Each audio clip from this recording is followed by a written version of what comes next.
sugar, or more specifically fructose. We know it's bad for us in its purified form, but why? What are the metabolic mechanisms by which high fructose causes chronic disease? And most importantly, how can we effectively combat this insidious scourge? What are the evidence-based natural treatments to undo the metabolic mayhem caused by fructose?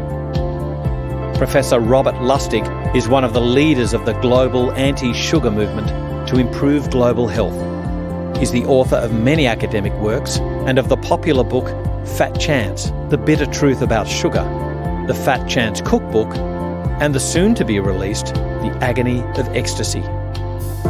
Professor Lustig will be speaking at the 5th BioCeuticals Research Symposium to be held on the 20th to the 23rd of April 2017. To register, please click on the Education tab at bioceuticals.com.au.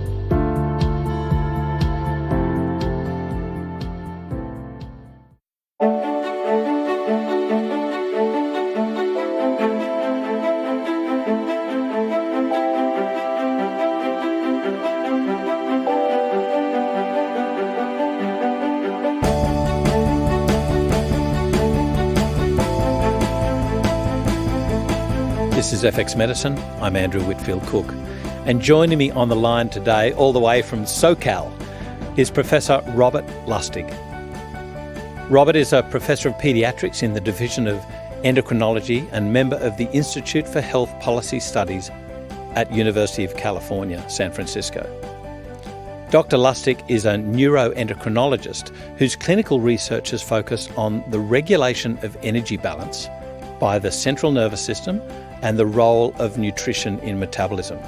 Now, his bio is way too long for me to go into, so rather than that, our practitioner listeners can look up Professor Lustig's profile at profiles.ucsf.edu/Robert.Lustig. And I would like to warmly welcome Robert Lustig to FX Medicine. How are you, Robert? Thank you very much, Andrew. I just want to make one correction. I'm not greeting you from SoCal. I'm greeting you from NoCal. NoCal. We would never be associated with those people down there. So where does SoCal stop? Is that just usually around Santa Barbara? Right. Okay. Gotcha. South from there. Right. I'll make sure I adjust that. Whatever you do, if you come to NoCal, make sure you bring your sweatshirt. Yeah. Oh, yeah. Because it's cold. Well, I can't wait to go up there because the last time I went there, the Big Sur was closed from a landslide. Yes, that's right. Yeah. It happens frequently. Mm. So I can't wait for you to come out to Australia in 2017 and speak at I think it's our 5th symposium, because you've got a long and esteemed career, indeed controversial. But I think, firstly, we need to take our listeners through your professional and academic career because it is voluminous. Where do we start? I appreciate your saying that. I'm not sure how voluminous it is. But, why enter medicine, I guess, first? What was your calling? Oh, hard to say. Obviously, these things come from parents and grandparents and, esteemed friends over all the years. Ultimately, I wanted to do something that was valuable to people, make the world a better place. Originally, I was going to be an astronomer. I ended up settling on medicine back in college. Yeah. After I took an astronomy course and said, you know what, better off the other way. Probably more to the point is why I ended up going into pediatrics. Yeah. And really, that was, I knew I wasn't going to be a surgeon because I'm a lefty. And if you're a lefty, you can't be a surgeon because you stand on the wrong side of a patient's body while you're operating. But we're too good. Yeah. I'm a lefty exactly. too. Oh, well, if right-handed people use the left side of their brains, and lefties are the only people in their right minds. Anyway, pediatrics, because I was on my first night on call on adult medicine, and it was 2 a.m, and they wheeled in a patient who had just had a stroke, and they said, "Here, go work him up." And so I went into this room of 4 basically alcoholics who'd been picked up off the street of Skid Row, And I couldn't make it through the door jamb because the stench coming from that room was so severe that it was like a force field pushing me back. And Wow. I thought to myself, what's the worst smell I have smelled on pediatrics? And it was a stool from a patient with cystic fibrosis. I said, right, this is worse. Yeah. And so I went into pediatrics. But then endocrinology, I mean, we're not talking about light things here. We're talking, like Cushing's and... Endocrinology is a thinking specialty. Yeah. And, so I have two left hands. I, needed to do something which involved thinking. And endocrinology is like the ultimate cognitive specialty. Of course, we don't get paid for it, but it is definitely interesting. My ex-boss, Walter Miller, who's one of the world's foremost endocrinologists and just won the Lifetime Achievement Award from the Endocrine Society, says endocrinology is that aspect of medicine which is interesting. Now, I've got to ask then, why sugar? What twigged you to go, listen, there's something going on here? What was it? Because you went against the grain. You have to understand that I had been in medicine for 28 years before the notion that sugar was a problem had even pervaded my consciousness. Right. It was quite a while. I certainly did not come to this with an agenda. I came completely through the back door. So I'm a neuroendocrinologist, so I'm interested in how the brain controls hormones and how hormones control the brain. And sort of the last frontier of this field is obesity. And we didn't really understand how obesity worked until 1994, when the hormone leptin was discovered. Yeah. And leptin tied the brain and the fat tissue together. Because leptin is the hormone secreted into the bloodstream, and it's interpreted by the brain. And what the brain sees is energy sufficiency. So as your fat cells grow, your leptin levels go up. And that tells your brain, I've got enough energy on board to burn energy at a normal rate, feel good about it, and engage in expensive energy prospects such as puberty and pregnancy. So leptin is tied to all of the things that I study as an endocrinologist. Well, at that same time, I was faced with a stable full of patients who become obese due to the development of brain tumors. I was working at St. Jude Children's Research Hospital in Memphis, Tennessee, and these children who had developed tumors in their hypothalamus, the area that controls hormones, had either had surgery or radiation, and as soon as that occurred, they became massively obese. They would start gaining weight at the rate of, 5 pounds a month. Wow. Which was, just insane. And so this form of obesity, which has a biochemical equivalent in rats, is called hypothalamic obesity because of the hypothalamic damage. Yeah. And I was faced with an entire stable full of these kids, what to do. So I went to the literature, and I noticed that there was this biochemical phenomenon in basic science known as the VMH lesions rat, where you basically take an electrode and you zap the hypothalamus in a rat, and they become massively obese. And it was known that the reason that occurred in the rat was because of the hormone insulin. That something about that lesioning of the brain led to a very high release in insulin.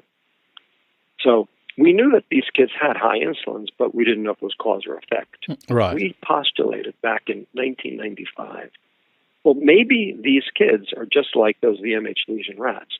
And if we gave them a medicine that worked at the pancreas and suppressed their ability to release insulin, in other words, if we could get their insulin down, maybe we could help these kids. So we did a pilot trial of 8 children.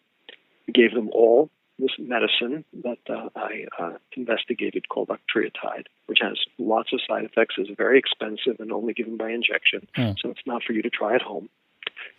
But lo and behold, these kids, not only did they start losing weight, but their behavior changed. One mother called me up. This was patient number 1, so I didn't know what to expect. And a week into the drug therapy, she hadn't lost any weight yet. She hadn't had any time to lose any weight yet, but the mother called me up, frantic. And she goes, Dr. Lustig, something's happening. And I thought, oh, my God, I've got an adverse event. I'm going to have to close the study down, go to jail. I go, oh, what's the matter? And she says, well, before we would go to Taco Bell, and she would eat 5 tacos and an enchilada, and she'd still be hungry. We just went to Taco Bell, and she ate 2 tacos, and she was full. And she just vacuumed the house. Wow. This was very strange.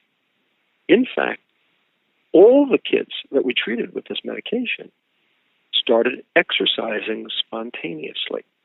We didn't tell them to do it. They just did it. One kid started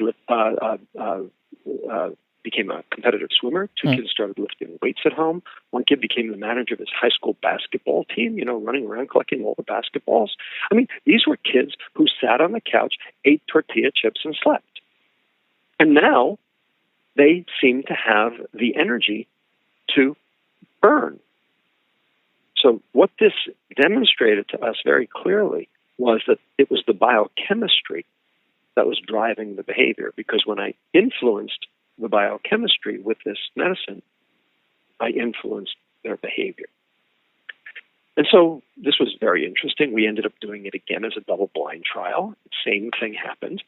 And then we said, well, gee, could it be that there are adults without brain tumors who have the same insulin problem, and if we gave them this same medicine, might they end up responding the same way? Right. Now, we didn't know what these people looked like.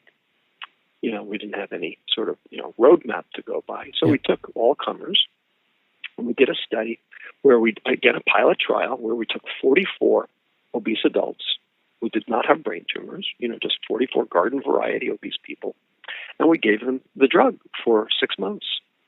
And what was fascinating was that 8 of the 44, so 18% of the total, did exactly what the kids did. They lost weight a lot, and they started exercising spontaneously because they felt better. Now, interestingly, the other 36 did not. But you could look for a cause there. You could look for a reason. That's right. And what we found was that these 8 who responded, their insulin profile was exactly the same as the kids with the brain tumors. The others they had high insulins, but because of a phenomenon called insulin resistance. Right. So we found this phenomenon, which we called insulin hypersecretion, and it has to do with the nerve that goes from the brain to the pancreas, called the vagus nerve. Mm-hmm. And the vagus nerve is basically an overdrive in these kids and in these adults.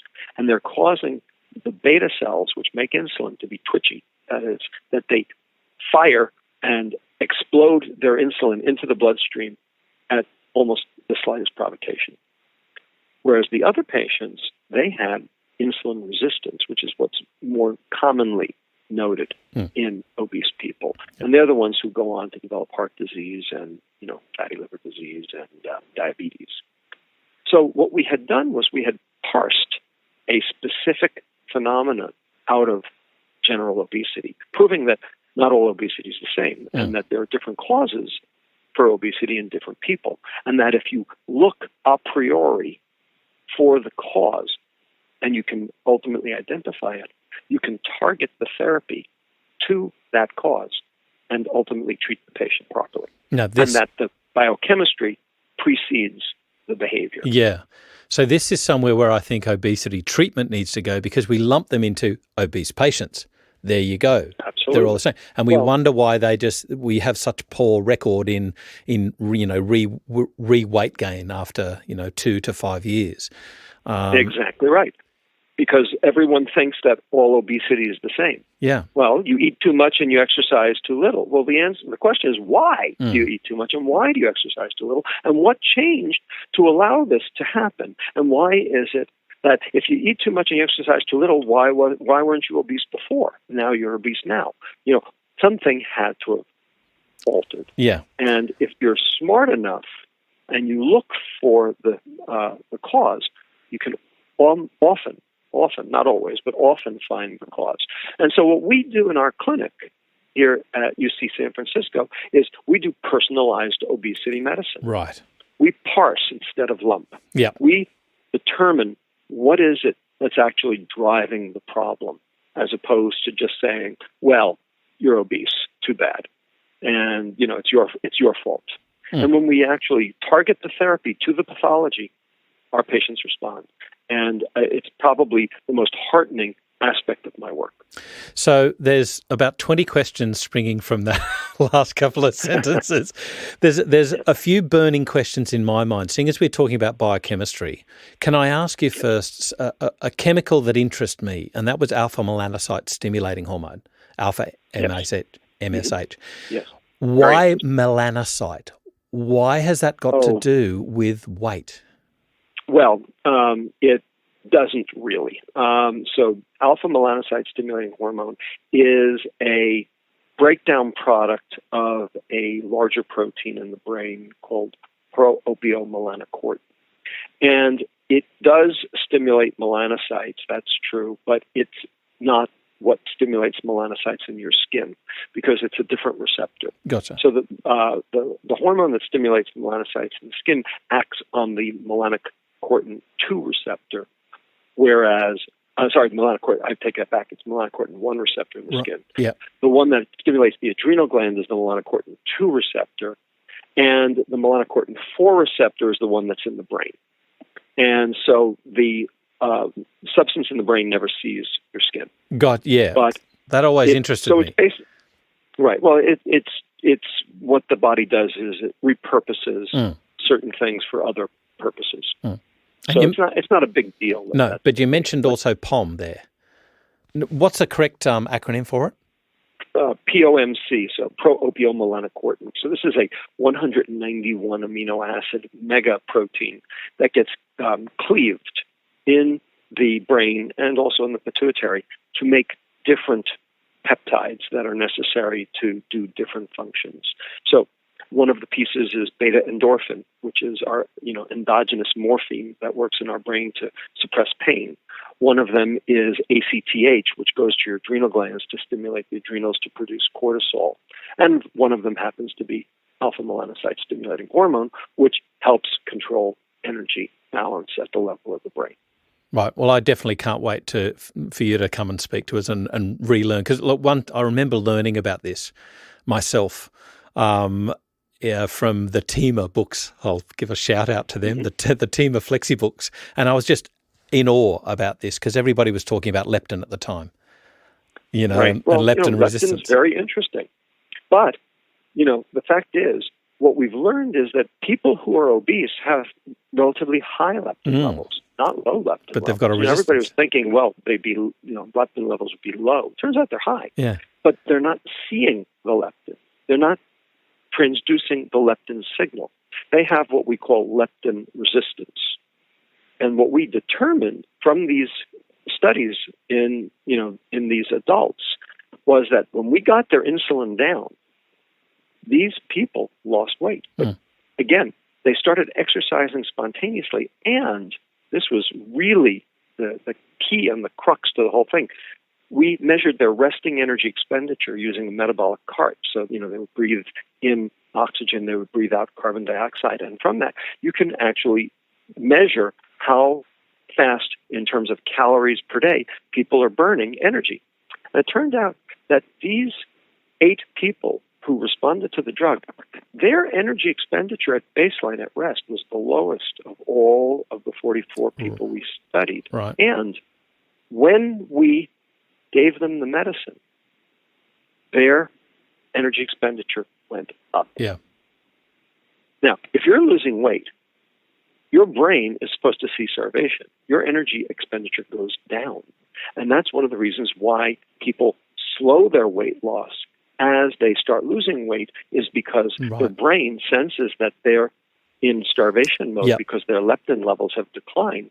And so their hypothalamus basically says, well, I have to ratchet down how fast I'm burning, the same way your thermostat would work. And that's just a survival mechanism, yeah? Absolutely. Yeah. It's total survival. But these people, we gave them this drug. They lost 12.6 kilos in 24 weeks, a pound a week. Yeah. Right? And their energy expenditure went up. Now, how do you explain that? Yeah. So, all right. Another the only way 20. to explain it is that their leptin is now working. Okay. So they weren't working before, but now they're working. Yeah. And that means that their leptin resistance went away. They now became leptin sensitive. Now I have the reason that Sorry, well, I just have to ask about that. Is it as simple as saying that leptin resistance was driven by inflammation, or is there just a whole host of other things going on? The leptin resistance was being driven by the insulin. So when we got their insulin down with the medicine, their leptin sensitivity came back. Right. And we then proved that it's the insulin that's blocking the leptin from working. Gotcha. At the level of the brain. Right. And other people, using basic science models, have since shown that. So insulin blocks leptin. Insulin is an endogenous leptin antagonist. So the question is, why would God do that to us? Why does nature make insulin block leptin? And the answer is because there are 2 times in your life when your leptin should not work. There's 2 times when you actually have to gain weight for survival of the species. Infants and puberty and pregnancy. Oh, and pregnancy, right. If you don't gain weight, species dies out. Yeah. So if your leptin worked right all the time, you could never gain the weight. Species would die out. Mm. So doesn't it make sense that the same hormone that causes the weight gain, delivers the energy to the fat cells, should be the same hormone that would block the thermostat from ratcheting down at the level of the brain? So it makes perfect sense that insulin should end up doing both. So insulin is an endogenous leptin antagonist. And when you understand that, you understand why, number one, obesity exists, because now everyone's hyperinsulinemic. Mm. And number 2, you also understand why it's so hard for people to lose weight. Because they lose weight as soon as they start trying to lose weight, as soon as they reduce their total energy intake, as soon as they start dieting, their leptin levels go down before their weight does. Mm. And so all the brain sees is now they're leptin deficient on top of being leptin resistant. So that's the recidivism of obesity. And when you understand that, the insulin has to go down first. Mm. Then patients can be treated. And that's what we do in our clinic. But as you say, it's not a one-size-fits-all. So this sort of answers not only does it answer the plateau of weight loss, but it also answers the sort of varying results we get from the chosen diet, if you like, the fat of the day. Exactly. And it also explains why the low-fat diet didn't work. Mm. Okay, the low-fat diet does not work. Okay, and now the USDA, who promoted the low-fat diet for the last 40 years, has finally taken it back. Yeah. Because the data is just incontrovertible. Well, in fact, the low-fat diet is a high-carb diet, and in particular, a high-sugar diet. Because when you take the fat out of the food tastes like cardboard. And so you have to put something back in to make the food palatable. And what was it? It's sugar. Mm. Like salad dressing. Low-fat salad dressing, take a look at the label. Half the fat, double the sugar. Yeah. So it turned out that that's what made the insulin go up. Remember I said everyone's hyperinsulinemic? Yep. It's the carbs. Mm. And in particular, the sugar. So carbs and sugar, turns out, act through 2 different mechanisms. So carbs are glucose, and glucose causes insulin release. Sugar is glucose and fructose, fructose being the sweet molecule in sugar, and the reason we like it so much because it's also addictive. Mm. And it turns out that fructose is metabolized in the liver to fat. And so that fat gunks up the workings of the liver, causes insulin resistance, and tells your pancreas you have to make more. And so it was the realization that the liver insulin resistance mattered more. And the fact that we now have a pandemic of non-alcoholic fatty liver disease, even in children, that drew me to sugar. Mm. And this occurred about a decade ago, when I finally pieced together the similarity in metabolism and also in terms of what the brain does between sugar and alcohol.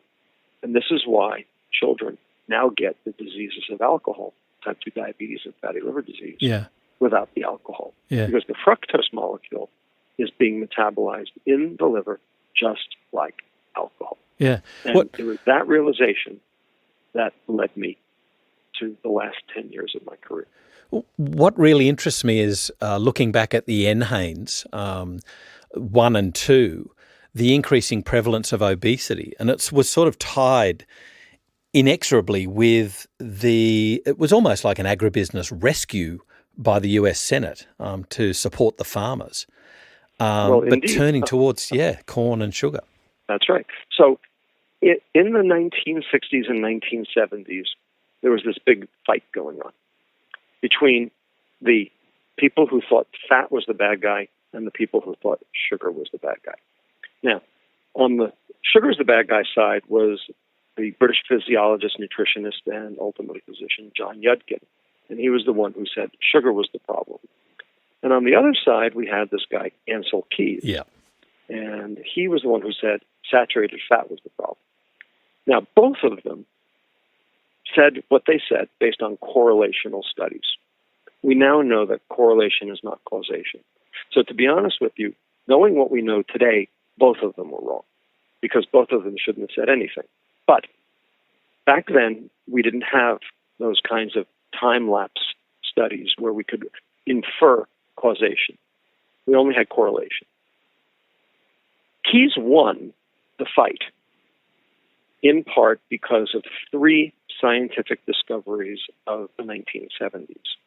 The first was the molecule called LDL, low-density lipoprotein.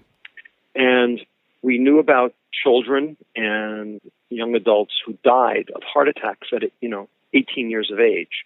And they ended up having a disease called familial hypercholesterolemia, and they had a defect in their LDL receptor. So they couldn't clear their LDL. They had LDL levels in the thousands, and they would die of heart attacks. And this is what won Brown and Goldstein the Nobel Prize back in 1973. Mm-hmm. The second piece of information was that dietary fat raises your LDL. And that is true. Dietary fat definitely raises your LDL. And then the third piece of information was that LDL levels in large populations correlated with heart disease. So the assumption was if dietary fat raises your LDL, LDL correlates with heart disease, get rid of the dietary fat, and LDL levels will go down, and heart disease will go away. And Yudkin was thrown under the bus. Keys won the argument. We also now know that part of the reason people accepted that was because there were two scientists, professors at the Harvard School of Public Health, who had written two review articles, for that matter, back in 1967 in the New England Journal of Medicine, which exonerated sugar as being a cause of heart disease and placed the blame squarely on saturated fat. We now know, based on the work of my colleagues at UCSF, Kristen Carnes, Laura Schmidt, and Stan Glantz, that those two review articles in the New England Journal in 1967 were faulty. They were put-up jobs. They were paid off. Now, this has been recently exposed, by looking at the sugar industries. That's right. Is that right? The sugar industry had basically propagandized this issue to exonerate their product. So we now know that the sugar industry had its thumb on the scale of this tenuous balance from the get-go. Nonetheless, Yudkin lost the argument, Keys won, and we all went low-fat. And when we went low-fat, we also went high sugar. That's the problem. Because the food would have tasted like crap. And in the process of going high carb and high sugar, which is what we did back in 1980, we have now had this pandemic of obesity, diabetes, heart disease, which we didn't get rid of, and now a new disease, fatty liver disease, which we didn't have before. And the rise of this new phenomenon, which now is called metabolic syndrome. And my job is to number one, lay out the process by which metabolic syndrome occurs, and number two, reverse it, which is what we do every single day. Now, I have to ask, sugar, probably the most widely used drug in the world, but Indeed. Sugar isn't one thing. It's like an apple. Which sugar? Surely it isn't all bad, and what's the relevant dose? Because even fruit has sugar in it, right? Well, of course, but fruit also has fiber. And the fiber is what mitigates the negative aspects of fruit. So there's a big difference between fruit and fruit juice. And the difference is the fiber. So here's the way to think about it. Which would you rather have? An apple, which has, say, 30 calories and boatloads of fiber, or an 8-ounce glass of apple juice, which has 120 calories and no fiber? What do you think is going to do more damage to your liver? So here's the issue.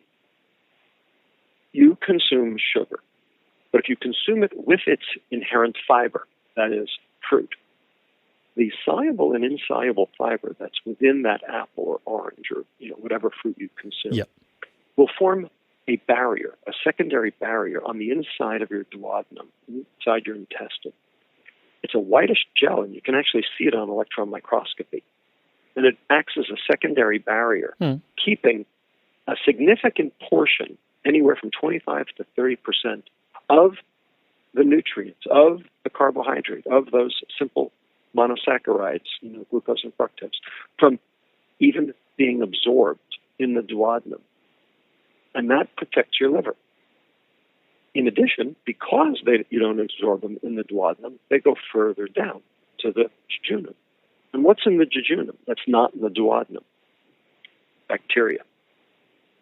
There's virtually no bacteria in the duodenum because the pH just changed from the stomach. You have to wait for the pancreatic juices that come in via the sphincter of Oddi into the duodenum to mix with everything before the pH will change to allow for bacterial growth. So the jejunum has all these bacteria in it. Now, each of us is 10 trillion cells, but we have 100 trillion bacteria in our intestine. They outnumber us 10 to 1. Each of us is really a big bag of bacteria with legs. And those bacteria matter because the bad bacteria tend to make proteins called cytokines, which cause disease. And they have to be buffered by what seem to be fragile bacteria, which need more energy in order to proliferate. That what we call bacterial or microbial diversity, this concept of the intestinal microbiome. Well, if you're absorbing all of your nutrients up in your duodenum because there's no fiber in your diet, what are the bacteria in your jejunum supposed to eat? So what happens is the bacteria that are more hardy and tend to be more disease-causing will proliferate. The other bacteria, which are more fragile, will tend to dwindle. This is the whole concept by which probiotics are being utilized. The problem is, if you don't fix the environment, you expect those probiotics to last? No. So what you really need is not probiotics, but prebiotics. Absolutely. You need to change the environment in the intestine to allow for the good bacteria to grow. And the single most important prebiotic, fiber, by far and away. So if you eat your food with fiber, which is called real food, you're going to reduce your sugar consumption. You're going to increase your fiber consumption. You're going to reduce your absorption of nutrients that can potentially overload your liver. And you're going to increase your microbial diversity, thereby promoting metabolic health.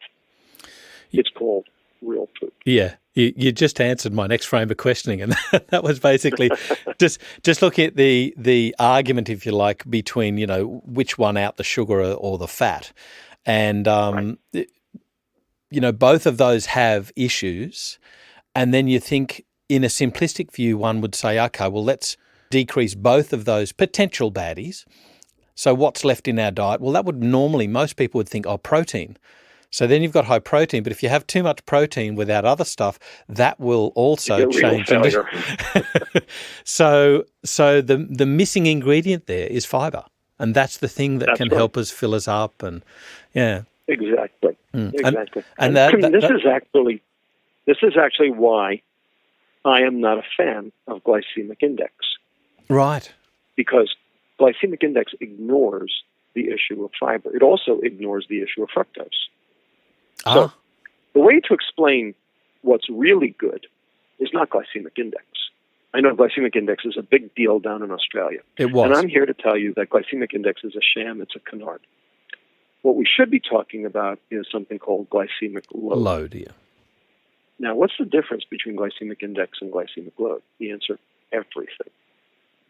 So it's a perfect example of how this works. Let's take carrots. So carrots, they're good for you, right? Mm. But they're evil if you look on the glycemic index load. So that's glycemic right. index. So that's right. So if you consume 50 grams of carbohydrate in carrots, your blood sugar will go pretty high. Mm. So it has a high glycemic index. However, how many carrots do you have to eat to get 50 grams of carbohydrate in carrots? Mm. The answer is you have to eat 700 grams of carrots. It's exactly like apples versus apple juice. Try and get the same caloric intake from eating apples as a glass of apple juice. Absolutely. Yeah. So nobody eats 700 grams of carrots. So every food is a low glycemic load food if it comes with its inherent fiber. Yeah. So if you eat real food, you're eating a low glycemic load diet. Whereas if you're eating processed food, because there's no fiber, you're eating a high glycemic load diet. Mm. The other problem with glycemic index is the molecule fructose itself. Now, glycemic index is how high does your blood glucose level rise? Fructose is not glucose. So when you consume a fructose load, it doesn't raise your blood glucose. It raises your blood fructose, which is 7 times worse because it binds to proteins 7 times faster, causes 7 times the denaturation of those proteins, and releases 7 times the number of oxygen radicals, oxidative stress, in order to damage cells and cause cell death and dysfunction. Right. And it's not captured in the concept of glycemic index because it raises your fructose level, not your glucose level. So glycemic index is in French, bullshit. It is garbage. Right. It is to be ignored. Right. And I cannot stress that more than for the Australian audience that has been led astray over the past 2 decades. Oh, and more. I have to ask here, something that's just entered my mind is when you're measuring, if you're looking at diabetics, for instance, type 1 diabetics, and they're looking at insulin control, and they're measuring that with HbA1c for a 3-month sort of average of glycemic control. Yeah. How does fructose affect that measurement? Well, that's exactly right. It doesn't affect that measurement because hemoglobin A1c does not measure fructose binding to the hemoglobin molecule because hemoglobin A1c only measures the glycation, the addition of a glucose to position 1. Right. That is why it's called hemoglobin A1c, because it's at position 1 on the hemoglobin A molecule. Right. Turns out fructose, because of its stereochemistry, doesn't bind there. Doesn't bind at position 1. It binds at positions 66 and 110. Right. So you don't see it in your hemoglobin A1c. You would see it in your hemoglobin A66, 110. But no one measures that. No, we actually have data that show that this fructosylation of proteins is part of the aging reaction that drives diabetics in particular who consume fructose because they're told to, because it doesn't raise their serum glucose. Yeah, I'm sorry. I don't understand this. When it's biochemistry and it's there and it's known, I don't get the blinkers. I don't get this. I don't understand why it's not being raised in normal diabetic and endocrinological circles in all countries? Well, I'll tell you why. Real easy. One word. Money. Right. Think about this. We have, in America, the American Diabetes Association. In the UK, you have Diabetes UK. I think that also works for Australia as well. Yep, Diabetes Australia. The rest of the world has the International Diabetes Federation. Now, there's a big difference between the American Diabetes Association and Diabetes UK, who are on one side, and the International Diabetes Federation on the other. Because the International Diabetes Federation member countries are so poor, they can't even afford the refrigerator to keep the insulin in. Right. They have to be for prevention. Prevention is essential. And so the IDF has lobbied the G20 to enact soda taxes around the world to stem the tide of diabetes type 2 around the world. Whereas the American Diabetes Association and Diabetes UK have actually come out and said that fructose plays no role in the pathogenesis of diabetes, and in fact, it's a good thing to consume. What? Why? Because of money. Because Diabetes UK and the American Diabetes Association are funded by Big Pharma. Yeah. That's so I have to ask then, for our listeners, our practitioner listeners out there, is the test available to be able to test for fructose effect on hemoglobin? No. It's more of a research tool. It's not immediately available. It'll be a research tool, and only one or two labs around the world do it. Right. There's a Japanese lab that does it, and my colleagues can do it, although we're not set up for it. Gotcha. So how do we therefore look at surrogate measures of that? Yes. Well, so there are many things you can do in order to answer this question. And I think, based on our work, that the single two best surrogate measures, proxy measures, are ALT, alanine aminotransferase, which is a marker for liver fat, and uric acid, which is a proxy for sugar consumption. Right. Because when fructose enters the liver cell, it has to be phosphorylated. Yep. And since 100% of the fructose load ends up in the liver, so when you consume, say, a soda, you're going to get a big fructose load. So you're going to get a lot of fructose phosphorylation, which means a lot of ATP is going to be turned into ADP because the phosphate has to be donated. Yep. And there's a scavenger mechanism in the liver known as adenosine deaminase 1, which then takes those ADPs and pulls the phosphates off to go to AMP, adenosine monophosphate, then to IMP, which is inositol monophosphate, and finally to the waste product, uric acid, which is then released from the liver and then goes out in the urine. And if you put too much out in the blood, you will get gout. Yeah. Yeah. And you can also get uric acid stones. And that explains to me why uric acid is a separate risk factor, at least in integrative circles, for cardiovascular disease as well. Because it's absolutely, tied in with... it's well documented for type 2 diabetes as well, because uric acid is a marker for metabolic syndrome. Right. And the thing is that uric acid is also a marker for sugar consumption. Yep. So this all is very internally consistent. Right. Okay, so I'm going to go on to a different sort of thing here. It's all tied in with fructose consumption and our insulin resistance sort of lifestyle. Yep. Most pracs are aware of insulin resistance, syndrome X. They're also aware of the burgeoning prevalence of non-alcoholic fatty liver disease, NAFLD. Yes. What's the link with fructose, and can you take us through what you term the two-hit theory of NAFLD I read in your paper, your Nature? Yes, absolutely. So the bottom line is that because fructose is metabolized in the liver only, because only the liver has the GLUT5 transporter, because fructose is not regulated by insulin and does not regulate insulin, and because fructose does not go to glycogen. It goes straight down to the mitochondria. And then the mitochondria become overwhelmed by the energy bolus because it becomes, fructose goes to acetyl-CoA, and the acetyl-CoA, the mitochondria can only cycle, at a certain rate. Yep. And if you go over that rate, then what happens is the mitochondria have no choice but to liberate the citrate that was formed. It goes out via a process called the citrate shuttle. It's now in the cytosol. And 3 enzymes in the cytosol act on it.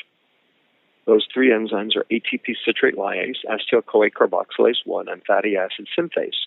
Those 3 enzymes together constitute what we call de novo lipogenesis, right. New fat making. Yep. And so they take energy that the mitochondria should have burned but couldn't and turns it into fat.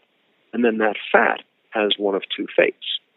It will either precipitate in the liver as a lipid droplet. Now you've got fatty liver disease, which then causes insulin resistance, causes hyperinsulinemia, and causes ultimately type 2 diabetes. Or it will be packaged and it will be released from the liver, and now you've increased your VLDL, very low density lipoprotein, which you measure as your serum triglyceride. And that then can serve as a substrate for atherosclerosis. Yep. So you can pick your poison. Yeah. You basically get type 2 diabetes, or you can get heart disease, or both. Or both. Yeah. Pick when. A big win, yeah. So the bottom line is, don't let that happen. And the easiest way to not let that happen is reduce the substrate. Yeah. At the level of the liver. Well, there are 4 foodstuffs that are metabolized in this fashion. That is, they don't stimulate insulin, they're metabolized by the liver only, and they don't go to glycogen. Those 4 are trans fats, but we know that, and they're coming out of our diet. Yep. Branched-chain amino acids, leucine, isoleucine, and valine. They are the stuff that's in protein powder that bodybuilders use to pump iron. But if you're not pumping iron, then eating extra branched-chain amino acids only end up as liver fat. Yeah. Alcohol, but kids don't drink alcohol. And finally, fructose. Yeah. Those 4 foodstuffs are all independently related to the development of metabolic syndrome. And by far and away, sugar being the worst of the bunch because everyone is exposed. Now, I have to play the devil's advocate here on a couple of things. So I guess the first one is high fructose corn syrup isn't prevalent in Australian foods. Tell me why we've still got the issue of obesity. Because you have sucrose, because you have table sugar. Yeah. You're right. The entire Pacific Rim, other than Japan, doesn't have high fructose corn syrup. Korea doesn't have high fructose corn syrup. Australia doesn't have high fructose corn syrup. China doesn't have high fructose corn syrup. And you all have the exact same diseases as we do because Malaysia doesn't have high fructose corn syrup because you have sucrose, you have table sugar. You grow it there in Australia, in Queensland. Yeah. And your parliamentary MP, I think his name is Boswell, read into the parliamentary record that I was a menace to Australian society. I would like to correct that. You're kidding. No, I'm not kidding. I would love to debate Mr. Boswell. Yeah. I will take him. Oh, well, he's a politician. In short order. That's all right. Most Australians don't trust politicians. Well, we don't trust our politicians either. No. Wonder why. Oh, I wasn't going to open up that one. Not at this stage. So I have to ask about another. I know I'm sort of looping back to these biochemical entities, but I need to ask one which I'm totally ignorant about, and that was one that you mentioned in a couple of papers of yours, Fertuin A. So Fertuin 3 and 1 and 3. So these are mitochondrial transcription factors that appear to be related to longevity. And people who have variants of Fertuin 1 and 3 seem to have reduced liver capacity to metabolize fructose. So a little sugar makes a lot of liver fat. And so it's particularly worrisome in people who might have problems in terms of liver fat metabolism. So then I guess coming back to the diet, the treatment sort of thing, if you're looking at there's no one approach to obesity, yes. What sort of testing do you need to be doing? What sort of testing should practitioners be doing to say or to categorize which sort of obese patient they have in front of them? Right. So I'll give you the script that we use in my clinic. Yeah. And that hopefully will, provide some guidance. So fat kid comes in, take a look at the kid. Almost always, not always, but almost always, they have acanthosis nigricans, that ridging around the back of the neck that is indicative of insulin resistance. And we point to the mother, have the mother come over and look and say, see this here? Okay. This is not dirt. This does not wash off. No. This is a sign of high insulin. So we haven't even drawn blood on your kid, and we already know your kid has high insulin. So every time your kid eats, insulin shunts a portion of that to fat, which is why they keep gaining weight. As long as the insulin is high, we will not be able to turn this around. We have to get the insulin down. Right. That insulin reduction is the directive, irrespective of calories. If we can get the insulin down, your kid wins. If we don't get it down, your kid loses. Yeah. And in that way, we, number one, medicalize it. We partner with them to make it clear that they have to do something themselves. So we say, all right, how do you get insulin down? Well, there are three ways: diet, exercise, medicine. We never start with medicine, so that leaves us with diet and exercise. So obviously, exercise is important. It helps burn energy. It makes you insulin sensitive. It increases muscle, and it grows mitochondria, and thereby increasing burning, therefore more insulin sensitivity. So more exercise, more better. So we, impress upon them the need for their child to engage in some meaningful form of physical activity because of their insulin, not because of their weight. Then we say, all right, now we're at diet. How do you get insulin down with diet? Well, don't let it go up. So what makes insulin go up?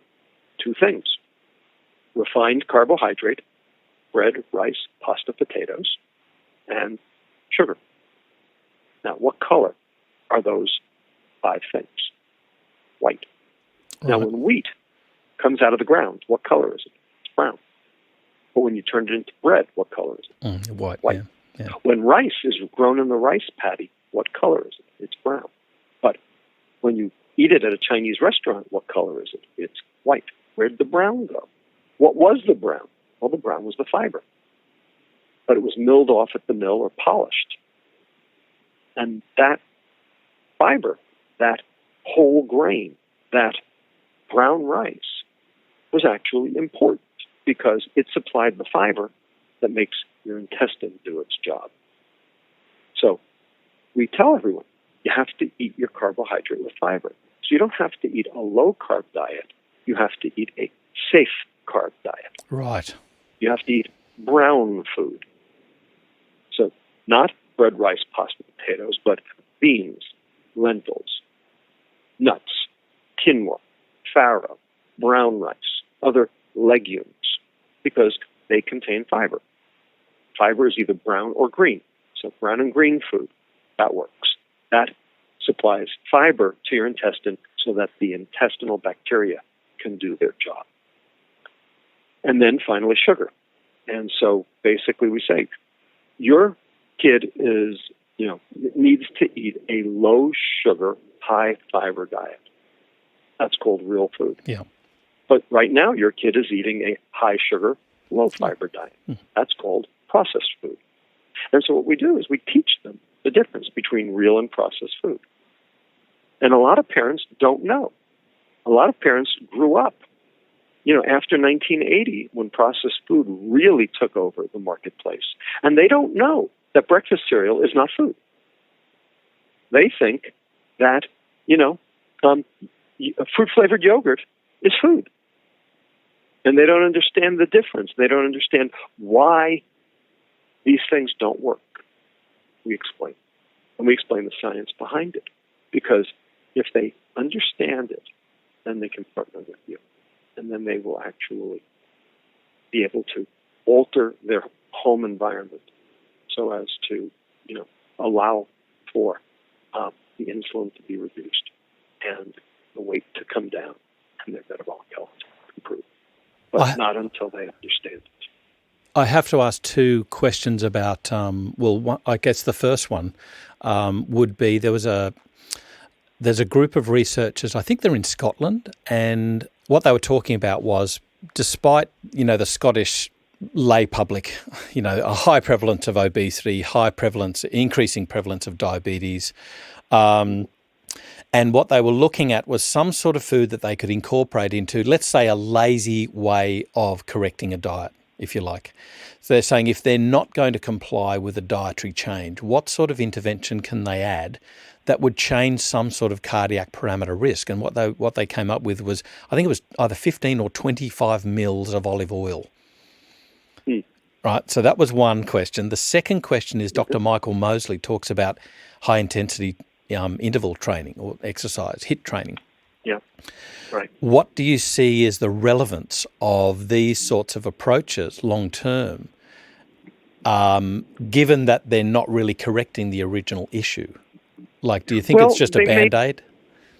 Yeah, I'm not sure about the olive oil. I mean, certainly olive oil is a good thing because it stimulates, it's oleic acid, it stimulates the hepatic transcription factor, PPAR alpha.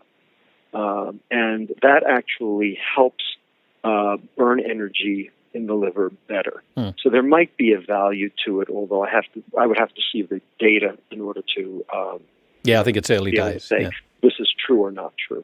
In addition, high resistance interval training can also help increase mitochondrial biogenesis and increase the maximal velocity of the tricarboxylic acid cycle, thereby taking some of that acetyl-CoA that would have gotten turned into liver fat and maybe actually get burned. There are possible repercussions that would be positive from that kind of thinking.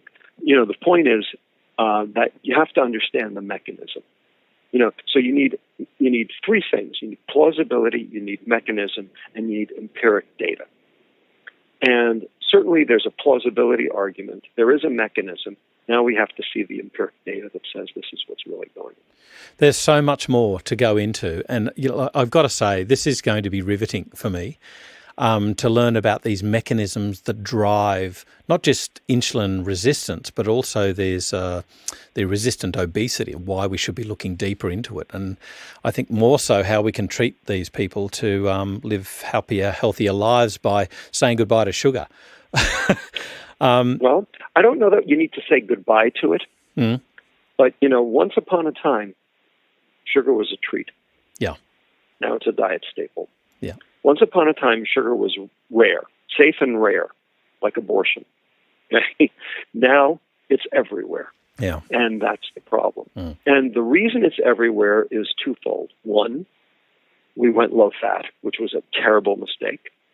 And number two, the food industry learned that when they add it, you buy more because it's addictive, which is also a mistake. So recognizing those two facts and recognizing what that has done to our food supply, our global food supply, not just in America, not just in Australia, but truly around the world. And now there's a diabetes pandemic in countries that aren't even fat, like China, Pakistan, and India. Okay.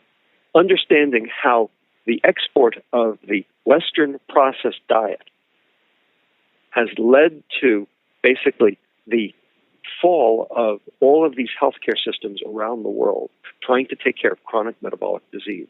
This is what we should be focusing on and trying to remediate.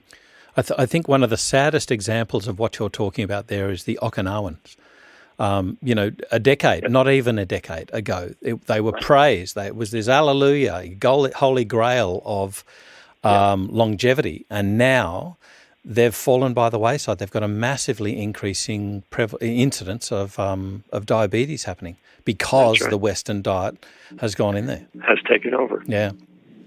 Absolutely. So I can't wait, seriously, Robert, for you to share with our audience at the symposium some of these, I'm going to say secrets, but, they're not. But I've got to ask one last thing.